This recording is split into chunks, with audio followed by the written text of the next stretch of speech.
공구 평면좌표와 직선의 방정식 1페이지 보도록 하겠습니다.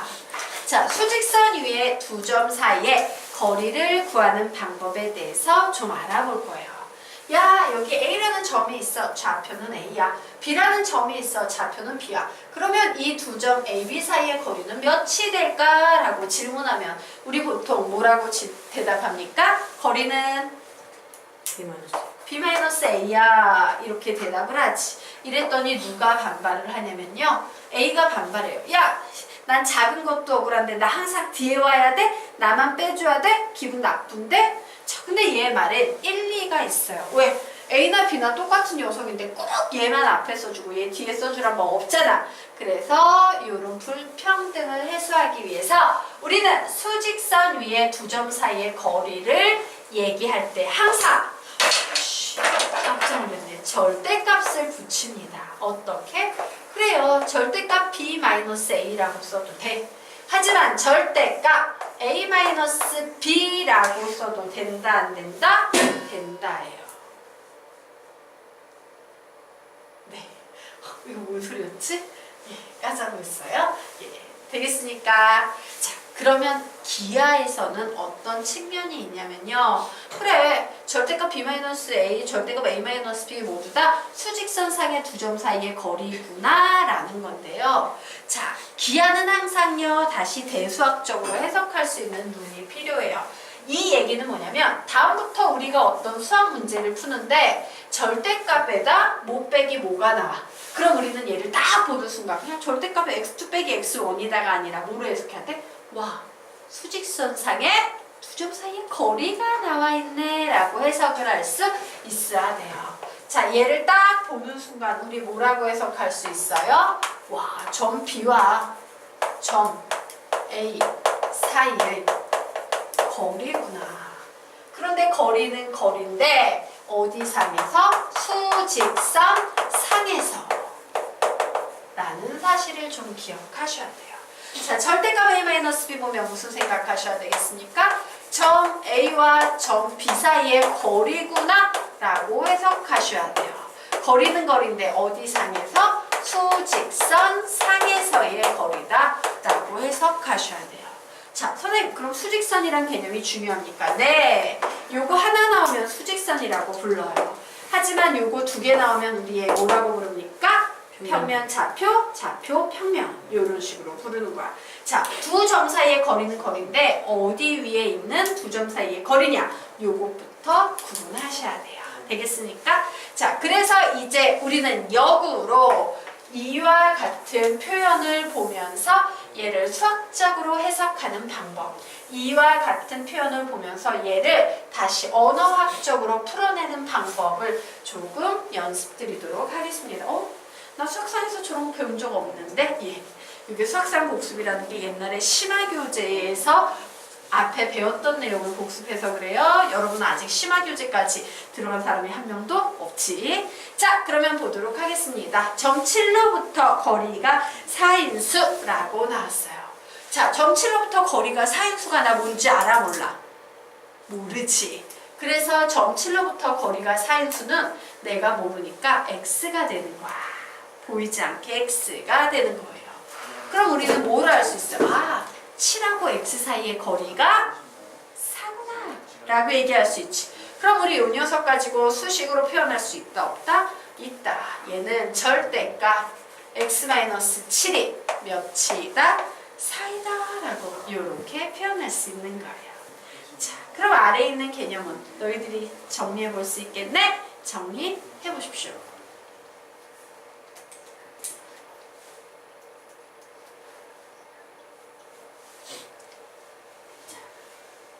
다 하셨습니까? 자, 마이너스 3으로부터 거리가 6인수 뭔지 잘 몰라. 그래서 몰라서 얘 x라고 할게. 그럼 뭐가 되겠어요? 바로 이 x하고 마이너스 3 플러스 되겠죠? 마이너스 3까지의 거리가 몇이 된다? 6이 된다 라고 이렇게 정리할 수 있을 겁니다. 자, 그러면 우리 역으로 내가 어떤 수학 문제를 푸는데 이런 수학적 표현이 보여. 얘 뭐라고 해석해야 되겠습니까?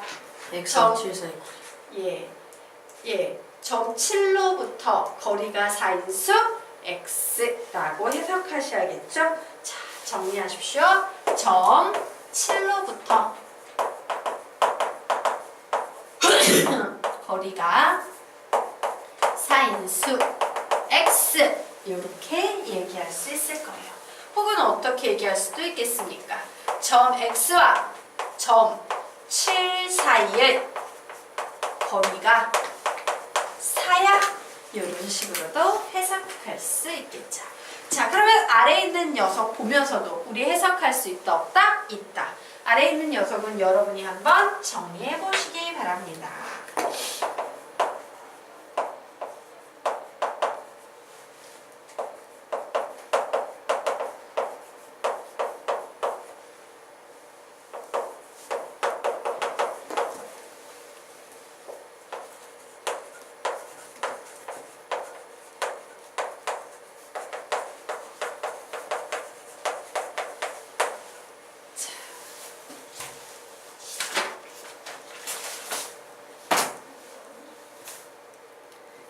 되셨습니까? 예. 앞으로 우리는 이런 구조 보면 뭐라고 해석한다? 수직선상에서 두 점 사이의 거리. 다시 이런 구조 보면 무슨 생각한다?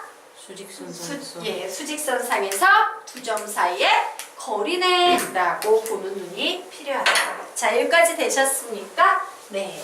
자, 그러면 우리 이제 2페이지 들어가도록 하겠습니다.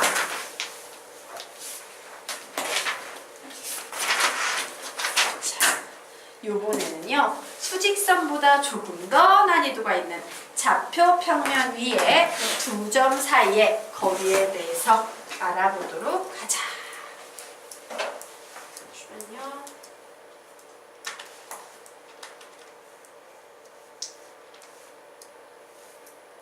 자, 좌표 평면 위에 두 점 사이의 거리 보도록 하겠습니다.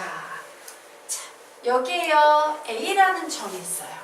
여기에 B라는 점이 있어요. 나는 바로 여기에 보이는 요 A와 B 사이의 거리, 바로 요 노란색 선의 길이가 궁금해요. 자, 그러면 우리는 이 좌표 평면상에서의 두 점 사이의 거리, 요 녀석을 어떻게 구할 수 있냐? 피타고라스 정리를 이용해서 구하게 됩니다. 자, 피타고라스 정리란 직각삼각형이 있고요. 세 변의 길이가 A, B, C라고 주어졌을 때 직각삼각형일 때는 항상 등식이 성립한다지. 어떤 등식이 성립한다? A 제곱 플러스 B의 제곱은 C의 제곱이다 라는 이런 등식이 성립하는 걸 피타고라스 정리라고 불러요. 즉 나는 뭘 할 거냐면 A, B의 제곱은 얘의 제곱 더하기 얘의 제곱이다. 이렇게 식 세울 수 있어요? 없어요? 있지. 그래서 우선 요 길이의 제곱을 구하기 위해서 요 길이를 구하고 싶었어. 그런데 요 길이가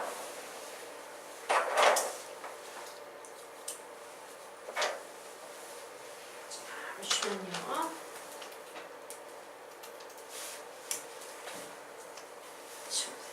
자, 요게 보이는 요 빨간색 길이가 가만히 보니까 요게 보이는 요 수직선 위에 있는 요 빨간색 길이하고 같아요? 달라요? 같이. 그런데 나 수직선 상에서의 두 점 사이의 거리 구하는 법 배웠어? 안 배웠어? 배웠지? 뭐가 되겠습니까? 수직선 상에서의 두 점 사이의 거리는 절대값 x2-x1이에요. 그래서 와우, 이 거리는 결국 절대값 x2-x1이 되는구나 라는 사실을 알았습니다. 자, 요번에는 얘의 제곱이 필요해. 그래서 내가 요 거리를 구해보고 싶었어. 그런데 요 파란색 거리는 여기에 보이는 요 수직선 상의 두 점 사이의 거리하고 길이가 같이. 요 길이는 뭔데? 절대값 y2-y1이에요. 그래서 얘는 절대값 y2-y1이 된 겁니다. 그럼 이제 끝났네? 얘 제곱하고 더하기 얘 제곱하면 얘의 제곱 나온다 라고 식을 만들 수 있겠죠. 자, 그래서 이제 식 만듭니다. 좋았어. 3분 a, b의 제곱은 절대값 x2-x1 전체의 제곱 더하기 절대값 y2 마이너스 y1 전체의 제곱이야 라고 이렇게 식을 쓸 수 있더라. 됐나요? 그런데 우리가 알고 있는 절대값의 성질, 절대값은 제곱하면 뭐와 같다? 그냥 제곱과 같다라는 특징이 있지. 두 번만 읽어볼까? 시작! 절대값의 제곱은 그냥 제곱과 같다. 한 번 더. 절대값의 제곱은 그냥 제곱과 같다. 결국 x2-x1의 제곱 더하기 y2-y1의 제곱이라는 식으로 바뀌어버려요. 자, 그런데 나는 a, b의 제곱을 구하고 싶은 게 아니라 그냥 순수한 a, b를 구하고 싶었어요. a, b의 제곱이 아니라 a, b를 구하고 싶었어. 그럼 우리 요런 생각해볼까? x의 제곱이 7이야.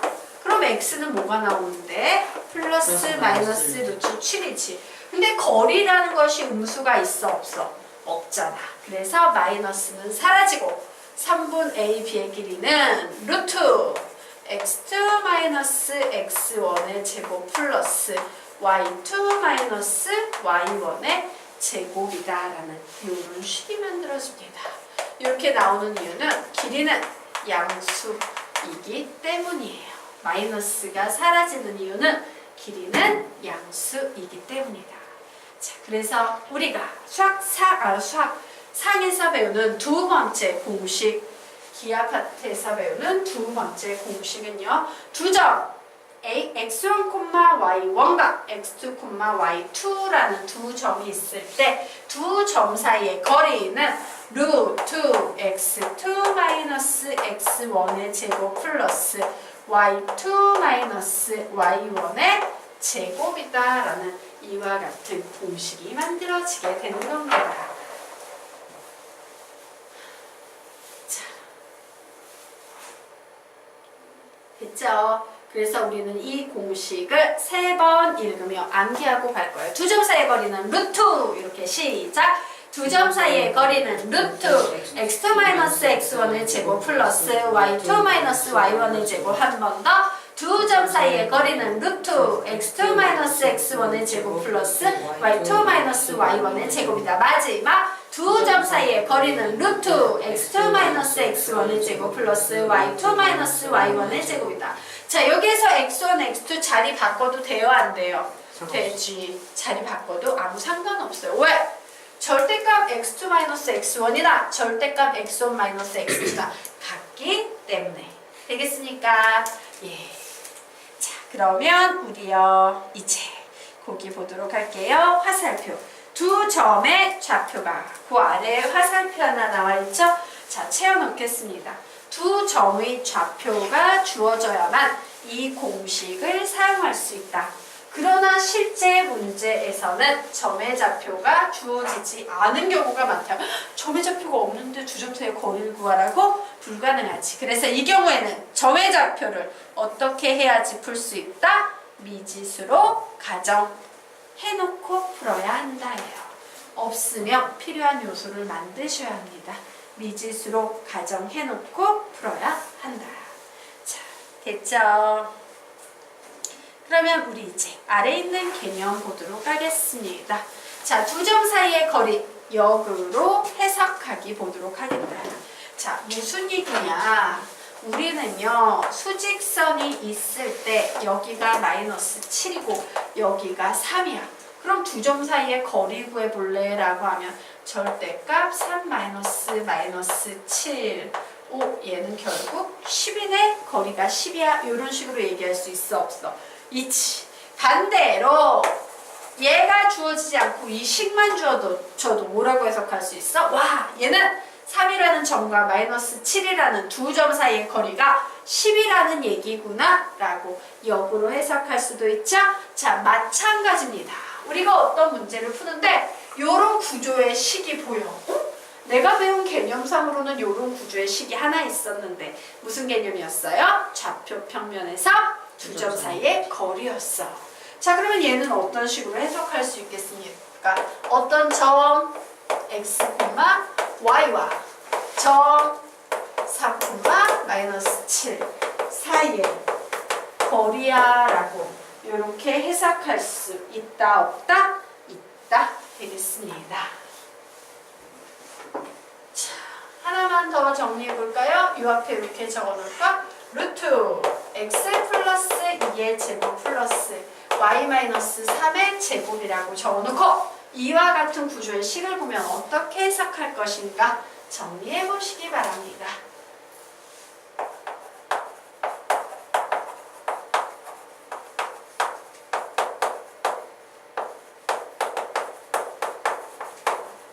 자, 다 정리하신 분은 칠판 보고 확인해 보시기 바랍니다. 자, 그럼 지금부터 아래 있는 문제 한번 풀어보세요.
답 푼 사람 답은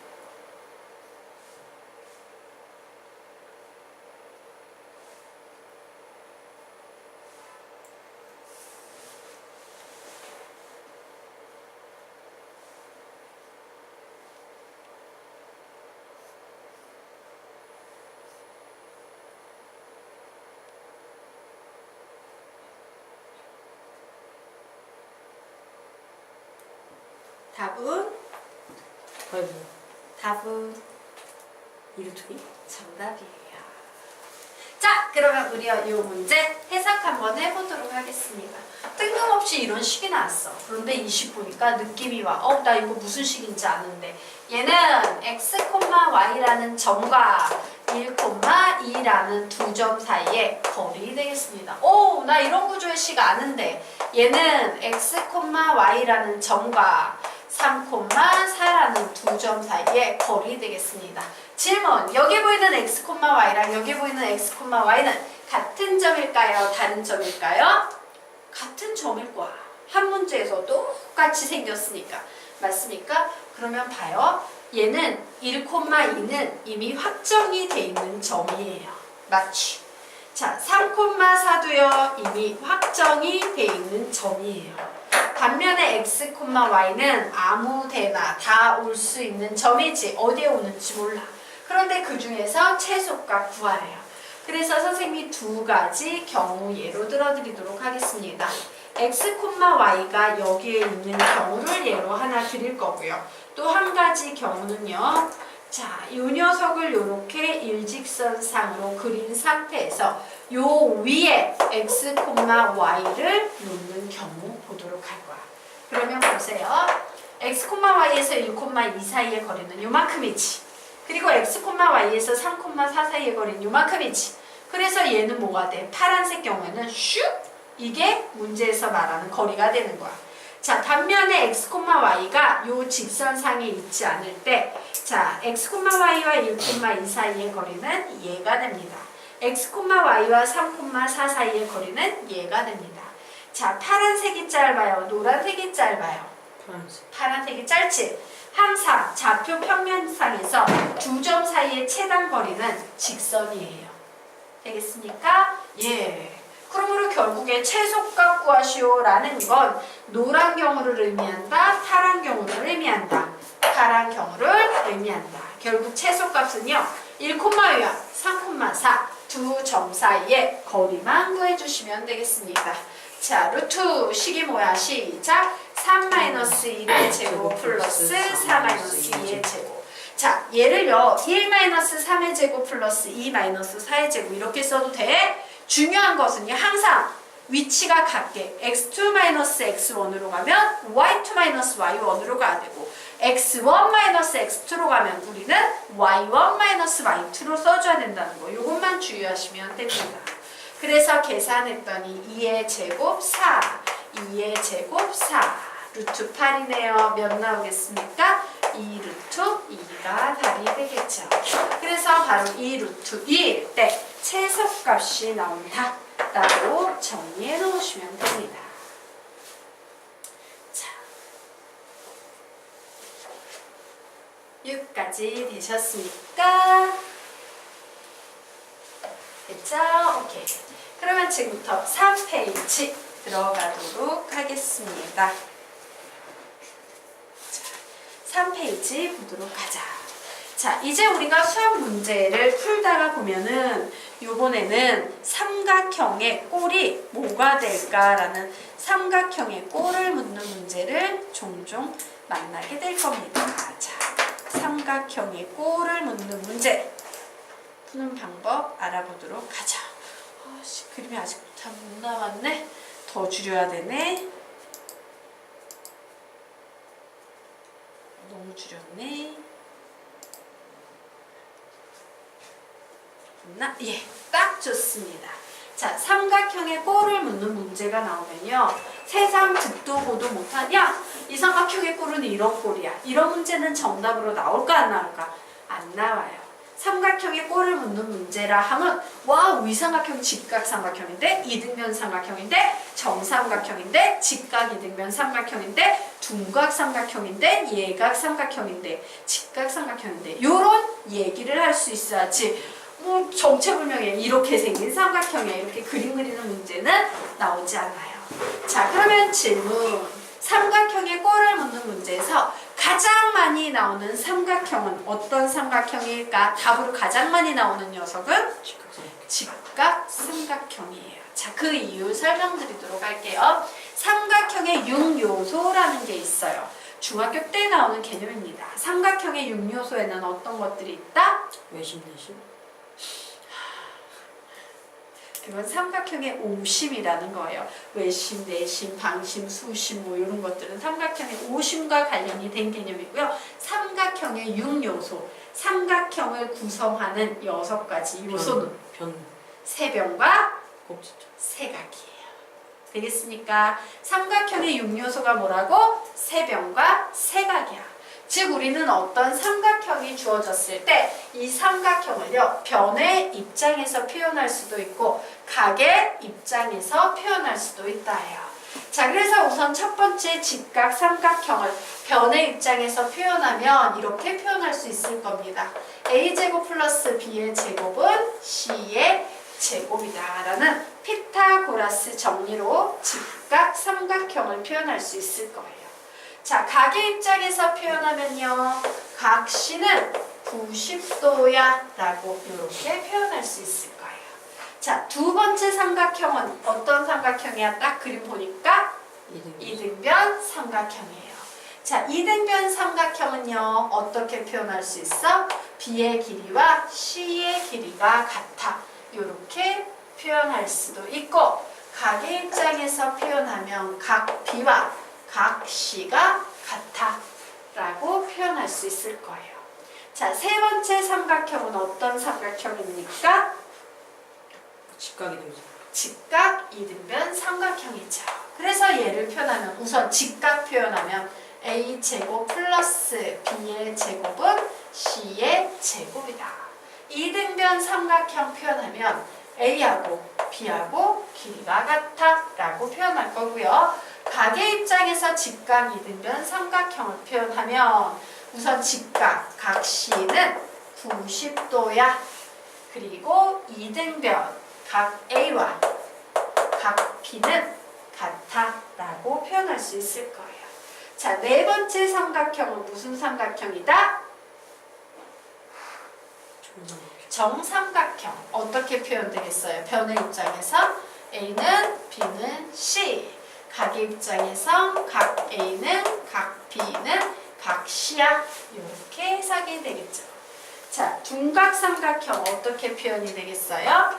a의 제곱 플러스 b의 제곱보다 c의 제곱이 크다. 이렇게 표현이 될 거예요. 자, 각의 입장에서는 각 c가 90도보다 크다라고 표현이 될 겁니다. 자, 예각삼각형은 어떻게 표현이 되냐면 세 개를 n드로 만족하셔야 돼요. 즉 a제곱 플러스 b의 제곱이 c의 제곱보다 커야 하고요. b의 제곱 플러스 c의 제곱은 a의 제곱보다 커야 하고요. c의 제곱 플러스 a의 제곱은 무조건 b의 제곱보다 커야 합니다. 자, 각의 입장에서는요. 세 개를 다 만족해야 돼요. 각 A라는 녀석이 90도보다 작아야 해요. 각 B도 90도보다 작아야 해요. 각 C도 90도보다 작아야 한다라는 세 개를 다 만족시켜야지 얘가 삼각형이 돼요. 이것이 변의 입장과 각의 입장에서 삼각형의 꼴을 정리한 내용이야. 자, 그러면 지금부터 질문 나갑니다. 자, 문제를 출제하시는 분들은요. 변을 기본으로 문제를 낼까요? 각을 기본으로 문제를 낼까요? 주로 변 위주의 문제가 나올까? 각 위주의 문제가 나올까? 변 위주의 문제가 나와요. 왜냐면 봐봐. 각은 줘야 되거든. 야, 각 C가 90도야. 무슨 삼각형일까 얘들아? 이렇게 물으면 직각삼각형. 그냥 답이 나와버리잖아요. 하지만 요 변의 입장에서 볼까? a제곱 플러스 b의 제곱은 c의 제곱이라는 녀석은 제가 직각삼각형이야 라는 사실을 개념적으로 알고 있는 학생만 직각삼각형이네 라고 답을 낼 수 있지. 얘는 그냥 보면 직각삼각형이지만 얘는 개념을 알아야지만 직각삼각형이 나온다야. 그래서 문제는 항상 변의 입장에서 주로 만들어져요.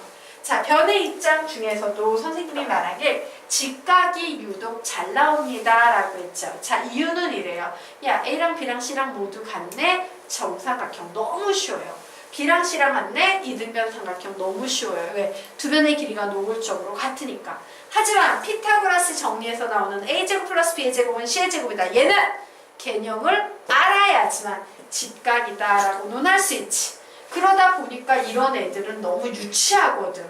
그래서 항상 직각삼각형이나 직각 이등변 삼각형이 유독 답의 자리에 많이 나오게 되는 겁니다. 자, 됐습니까? 자, 그리고 여기에서 우리는 한 가지 작업을 좀 더 해줄 거예요. 자, 무슨 작업을 할 거냐면요. 자, 우리요.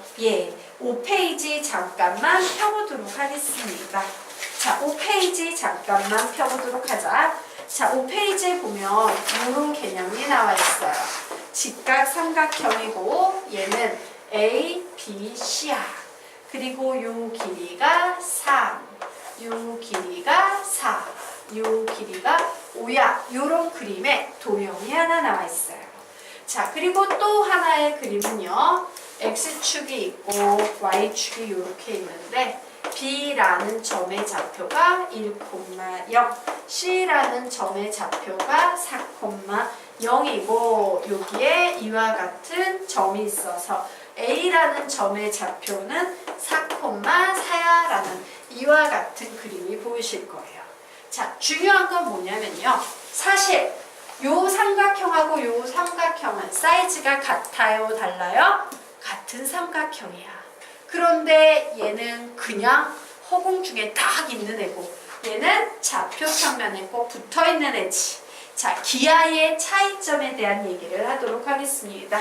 자, 우리가 중학교 때 주로 봤던 기하 문제는 앞에 유형이에요? 뒤에 유형이에요? 앞에 유형이에요. 우리는 요런 기하를 유클리드 기하라고 불러요. 유클리드 기하. 유클리드라는 기하학의 대가가 즐겼었던 유클리드 기하예요. 자, 그런데 유클리드 기하의 특징은 어떤 특징이 있냐면 변이 있으면 변의 길이를 이런 식으로 주고 얘 구하고 싶으면 얘 하나 x로 놓고 이런 식의 개념이 유클리드 기하라면 이렇게 좌표 평면상에서 이런 길이 하나도 안 주는 거야. 대신 내가 이 길이를 일일이 점의 좌표 가지고 구해야 되는 이런 유형 있지? 즉 좌표 평면상에 도형이 존재하면서 그 꼭지점의 좌표가 점의 좌표 형태로 일일이 주어지는 이런 기하를 우리는 해석 기하라고 부릅니다. 유클리드 기하가 우리가 주로 중학교 때 공부했던 내용이라면 지금부터 공부하게 될 기하는 거의 대부분의 기하가 해석 기하에 속해 있어요. 자, 되겠습니까? 자, 그래서 우리가 그 위에 채우도록 하자. 해석 기하에서는 좌표 평면상의 점의